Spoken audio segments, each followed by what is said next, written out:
I'm actually really hyped about the unboxing that we're going to be doing here. Now obviously these are all big boxes. You've got the big one down the bottom with the big tick. We all know where that's coming from.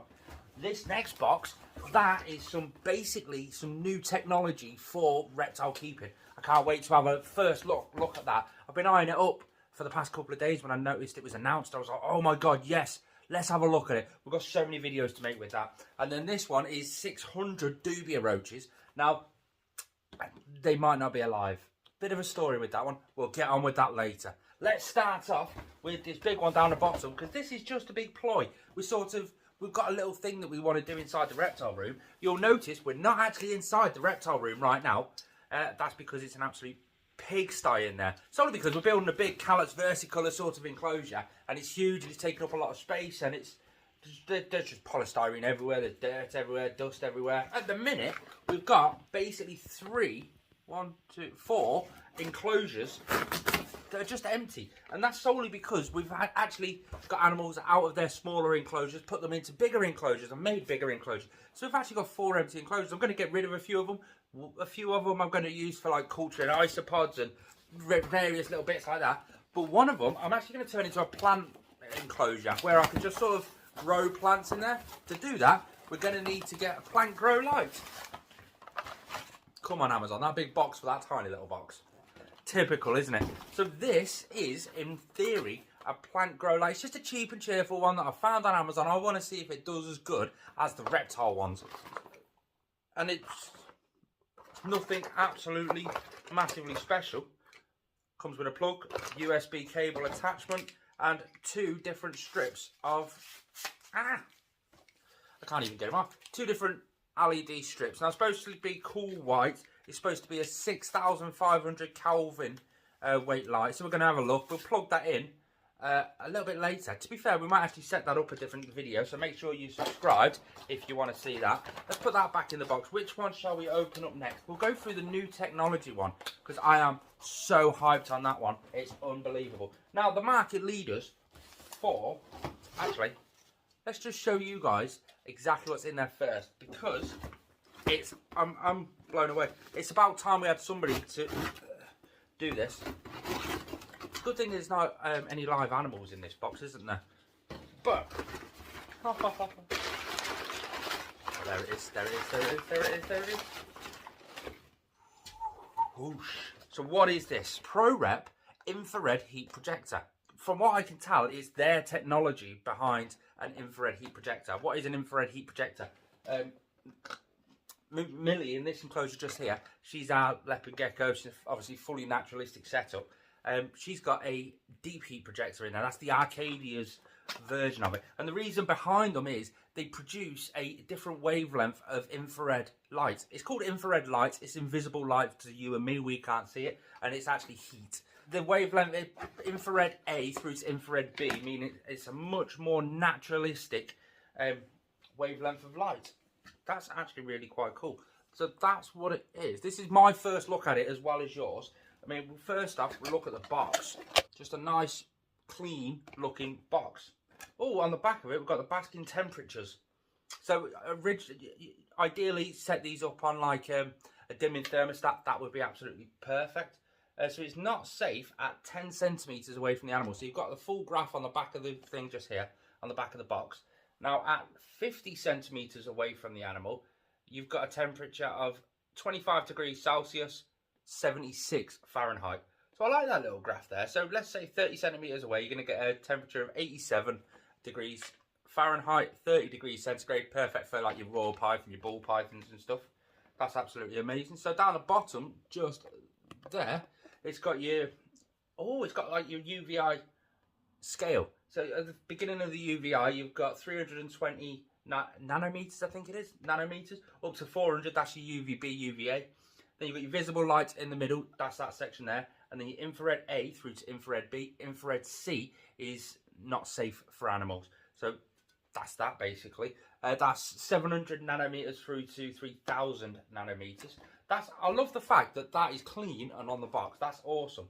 On the back, you've got all your safety instructions, how to fit it safely. It even says, does not emit UVB, do not immerse it in liquid, just various safety sorts of stuff. and a little bit more information about it just there. Let's have a look at the actual product. This is the 80 watt version. So my first initial thought is it's quite a, sort of a round, quite sort of big and bulky. Now inside it, you've got, see the glass tube? It's like a glass tube there. It's got like a metal coil inside it. So I assume that metal coil actually heats up. And the thing with these, they do emit a little bit of light.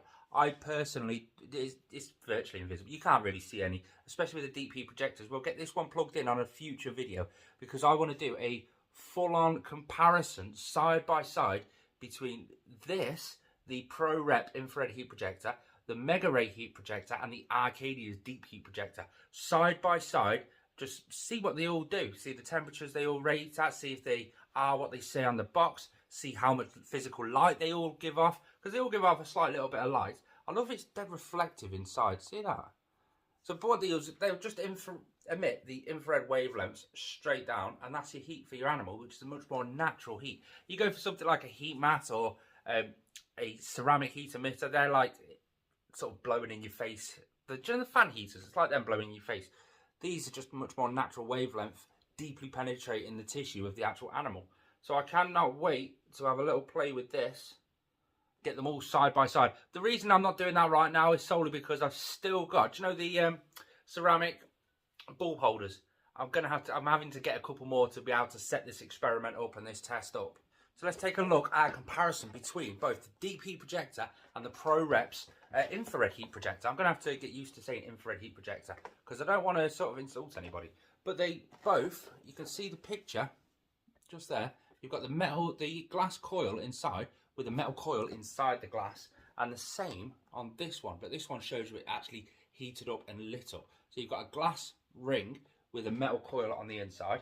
On the ProRep version, you've got you've got like what it is, producing near wave to mid wave infrared to heat. So that's your infrared A through to infrared B wavelengths. It tells you how to fit it, full instructions down there, and on the back, more caution sort of thing. Don't do this, don't do that. Make sure you're doing it with a dimming thermostat. Now, this one, again, you've got a similar sort of thing, just in loads and loads of different languages, and not as physical much as what you've got there. Now, if we turn this one, the Arcadia, onto the back, just there, you've got how far away from the surface and what temperature. Let's compare that to the graph that we've got just here. So on the Arcadia one, it says 150 millimeters is 62 degrees Celsius.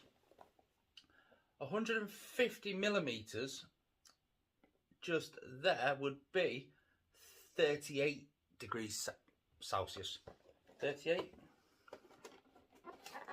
So the deep heat projector apparently gets hotter at closer range, which 62 degrees Celsius is a little excessive.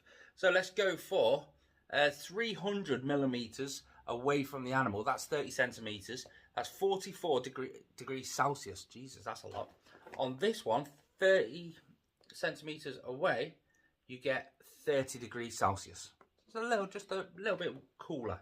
Still absolute perfect temperatures. 30 centimeters away from the animal's head at 80 watt would be ideal for like your bearded dragon if you provide more visible light there to counteract a basking spot. I know what I meant there. 400 millimeters, the Arcadia one gets to 36 degrees Celsius.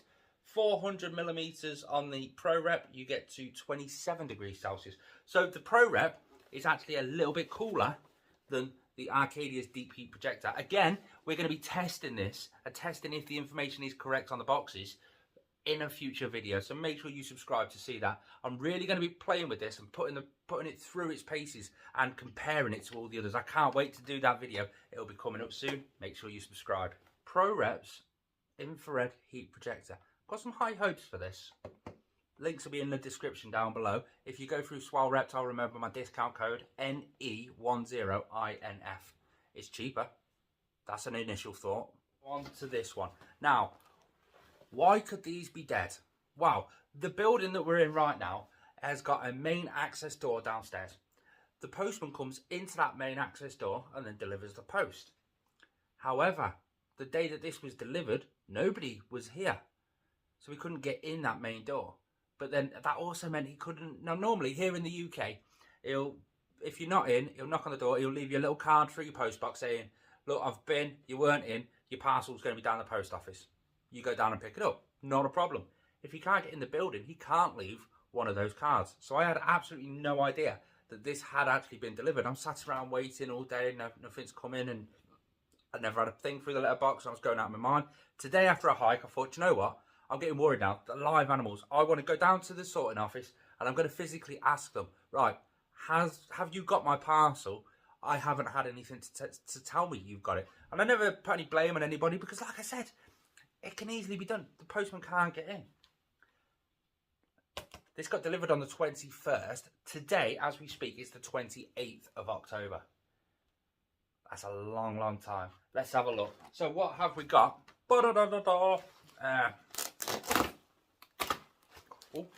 Nearly fell on me then.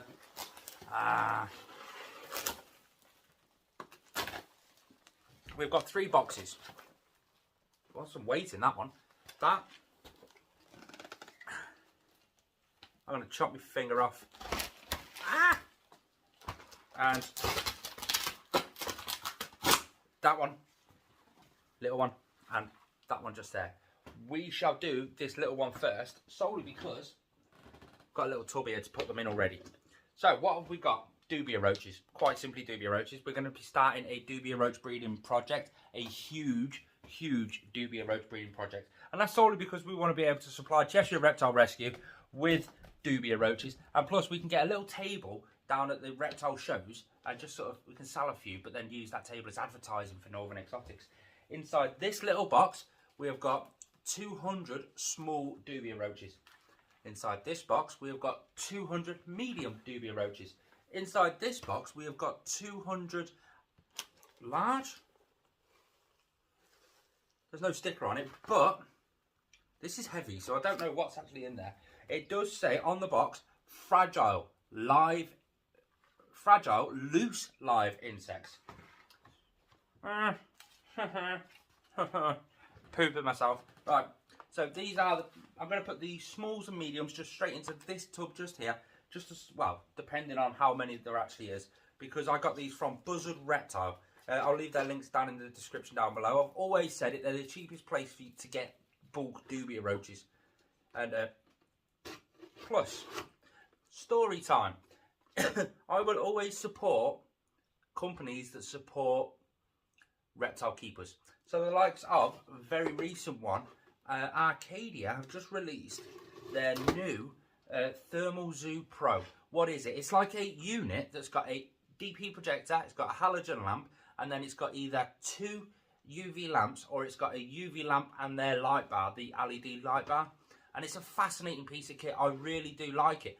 It's made for a basking spot. That's all it is. Because you think in the wild, the hottest area is going to be the most illuminated area because that's where the sun's hitting. So it's a great idea. The animals seem to be really working well for it. They put a Bosch monitor on the box and I thought, do you know what?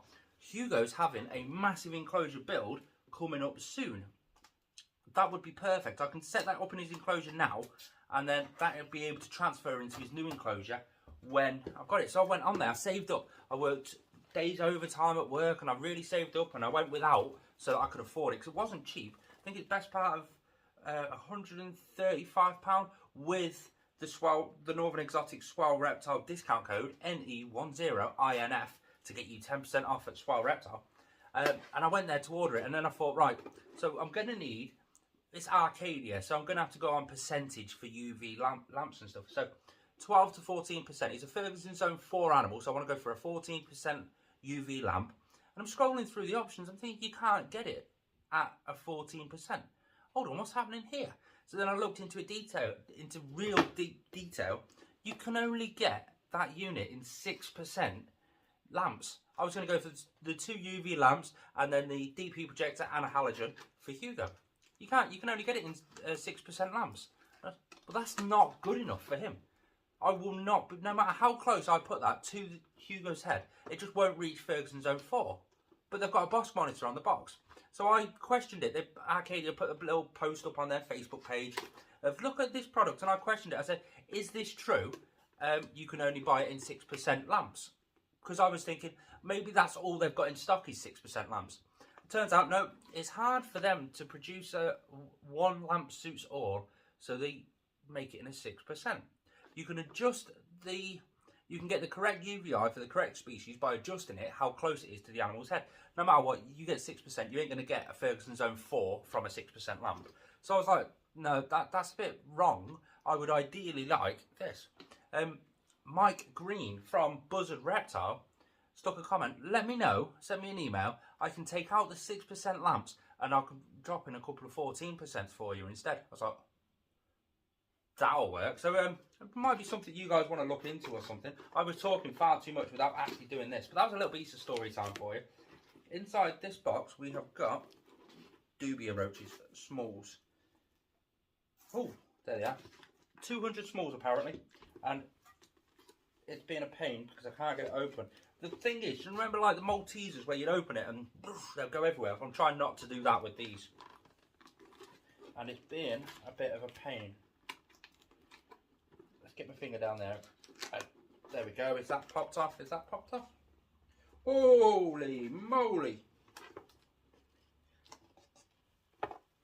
Yeah, there's loads. So I'll get them in because they're all coiled up in one little corner. And I'm curious if there is any, what I would class as dead loss. Why have I gone for smalls, mediums and large? Because I want a generational gap. If I just buy large, then when they all get to old age, they're all going to die. I'm just going to be left with babies. And I want to be able to constantly have breeding adults. So if I go for large, by the time the babies actually get to adulthood, the adults will all be dying. So there'll be a constant there. I am pretty confident I've got them all out of there. There's the card. Buzzard Reptile. Again, I'll leave them linked down in the description down below. There is more than 200. You can't really see them, but there's a load there. There's loads, absolutely loads there. Loads there. But what I'm going to do is, there isn't that many as in space there, so I've still got extra space. So I'm going to drop the mediums in there as well. Shall I? Yeah, I'll drop the mediums in there as well.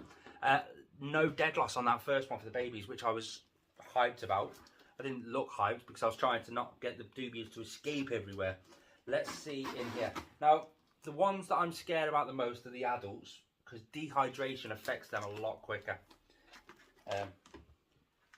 This is going to be awkward because this box is a bit bigger. So do I...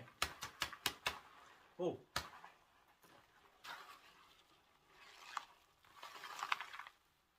Is that dead? Oh, right. What I'm going to do, quite simply, chop the end off. Oh God, I'm going to cut my face off if I do that. Right, where's the box? Because I'm going to need that. Yeah, so I'm going to set them all up in these, and I'm going to put the adults straight into my other colony. They're not adults, they're large.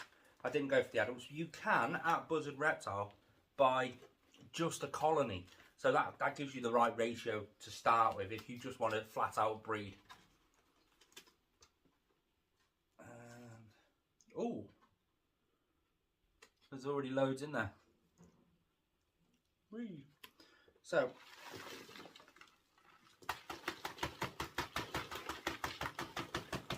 oh, there's some freshly molted ones. That is a lot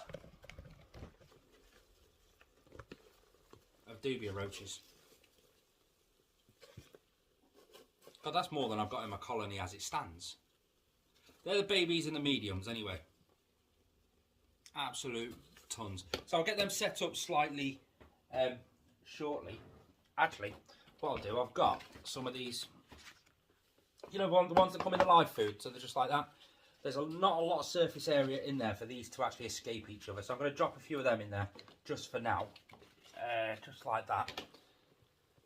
So they're going to climb up it, over it, round it, all that sort of malarkey. I'll get some food in with them very, very shortly. Hi.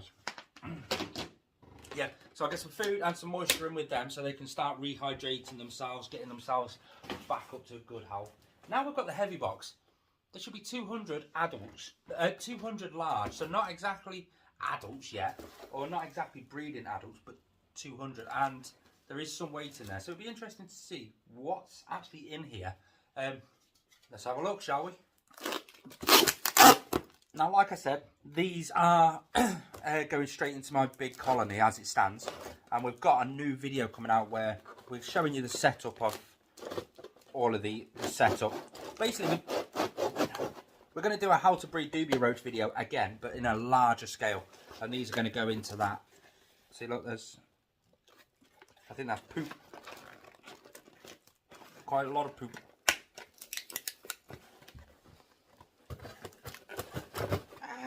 Come on, come on. Boom.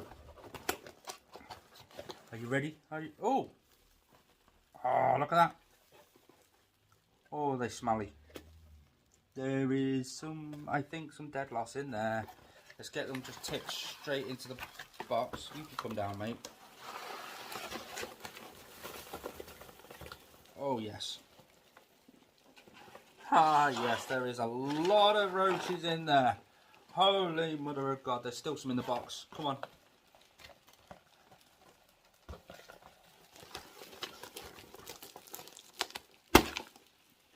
Jesus, they've got a good grip. Come on. Is that, no, that's not all of them. You can go down there. Get off. And you don't know, you go running and hiding. None down there. None in there. The box is empty. Whoa. So. What? Some of them are already gone to adulthood. I've got to see a few adult males, a few adult females. But there is some that have passed away. Which is exactly like I expected. Not a lot. 1, 2, 3, 4, 5, 6. So 6 out of 200, 3%, and they add a 5% dead loss rate into there. Perfect. I'm happy. So I'm going to get these all spiked up back with humidity and get them dropped straight into the colony that I've already got. Do you want to see these actually swarm onto some moisture just to show you how moisture retaining they are? So in summary, subscribe if you want to see a plant enclosure build made. That's probably not even going to be on the channel, but I'm going to say subscribe if you want to do that, or if you want to see a comparison video between all the different infrared heat projectors. That's going to be really, really eye-opening. I can see it already. And subscribe if you want to see how to breed dubia roaches on a large scale. Thanks for tuning in, guys. Peace out.